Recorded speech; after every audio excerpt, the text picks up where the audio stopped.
Si on fait l'histoire de la cancérologie ou de l'oncologie dans la région, on est obligé de parler de l'histoire des centres de lutte contre le cancer et en particulier donc de l'Institut Bergonié.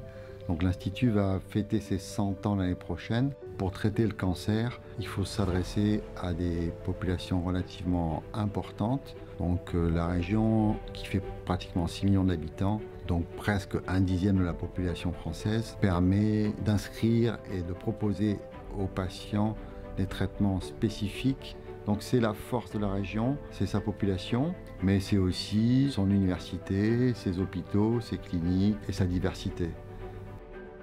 Les CIRIC sont des structures qui ont deux grandes missions. La première, c'est d'essayer d'améliorer la prise en charge des cancers et ils doivent être centrés sur ce qu'on appelle la recherche translationnelle et clinique. La deuxième mission, c'est s'assurer que les résultats de notre science arrivent bien aux patients. Alors ça inclut deux parties. Une partie, c'est la dissémination des connaissances auprès des patients, du grand public, mais bien sûr aussi des chercheurs et des professionnels de santé. Et une autre partie de cette mission qui est de s'assurer que tous les résultats qu'on fait sont bien adaptés aux besoins des patients et des structures. On se doit de faire en sorte que nos découvertes soient disponibles pour les patients. Ça peut supposer aussi un développement industriel ou un co-développement avec des startups ou des sociétés pour que l'outil puisse être utilisable pour les patients. Le projet BRIC, c'est un projet qui maintenant date de plusieurs années. On a réalisé la fusion de 4 unités INSERM sur le site de Bordeaux, plus une équipe d'accueil de l'université. Cette unité est composée actuellement de 11 équipes de recherche pour 270 personnes. L'Institut Bergonié avec le CHU de Bordeaux constitue nos deux partenaires cliniques qui nous accompagnent dans la réalisation de ce projet. En parallèle, ce qu'on a pu faire au sein de mon équipe de recherche, c'est développer une méthodologie qui couple la microdissection laser et l'analyse par spectrométrie de masse. Ce qu'on arrive à faire maintenant, c'est en découpant de très petites zones de ces biopsies, d'extraire le protéome et de définir le profil protéomique de ces tumeurs. Avec cette technologie, ce qu'on espère, c'est d'être capable de stratifier les patients et donc de pouvoir leur donner les bons traitements et donc d'augmenter leurs chances de survie.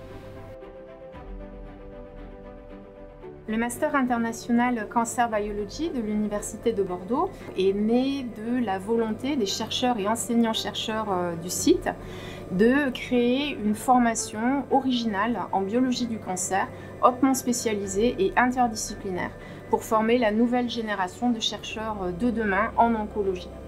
Alors pourquoi avoir ouvert ce Master international Cancer Biology à Bordeaux? Eh bien parce que les forces de recherche en oncologie à Bordeaux sont importantes.